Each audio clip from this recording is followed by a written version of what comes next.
Guys, alam niyo ba ang saya ko kasi nag-lose na ako compared sa last year na Christmas. Sobrang lumaki talaga ako last year, guys, di kayo maniniwala. Dahil to dun sa ano eh, sa US. Grabe talagang US na yun. Pinataba talaga ako ng US. Guys, grabe talaga. Oh, ang laki-laki ko last year. Oh my gosh. And so, malaman. Grabe. Gusto niyo makita yung picture ko? Ito oh.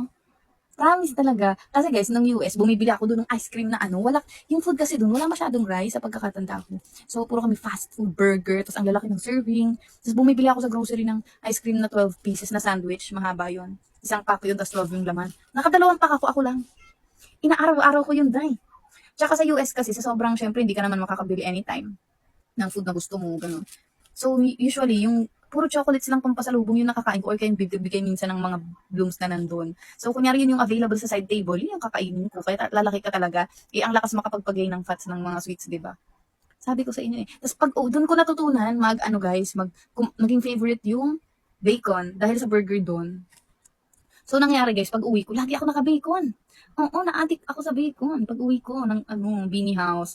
Tapos, simula talaga ng US, feeling ko dahil na-miss ko yung rice. Kasi nga wala masyadong rice doon. Pag uwi ko, ang dami ko kumain talaga ng kanin. Hindi ko mapigilan, like, hindi ko ma-explain. Sabi ko, parang never ako nagkaroon ng ganitong appetite my whole life. Ganun.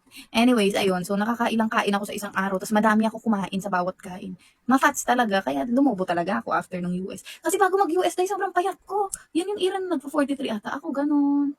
Sobrang payat ko nung bago ako mag-US. Doon ako biglang lumubo. Pagbalik ko dahil talaga, grabe talaga. Lumubo talaga ako.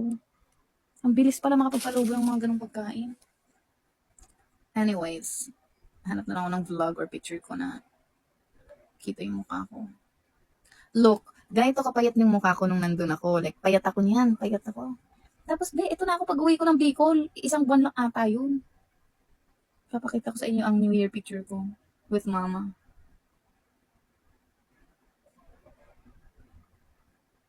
Day, ito oh.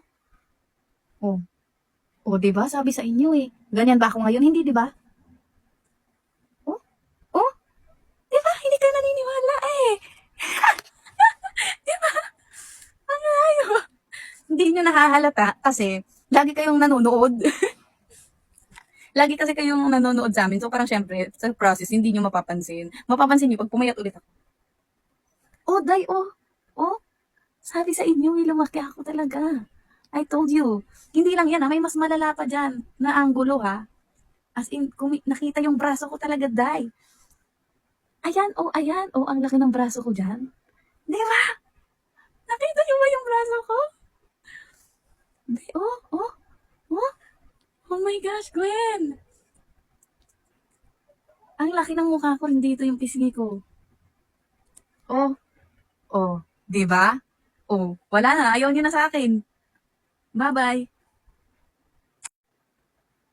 Ang random nun. Sorry. Sorry.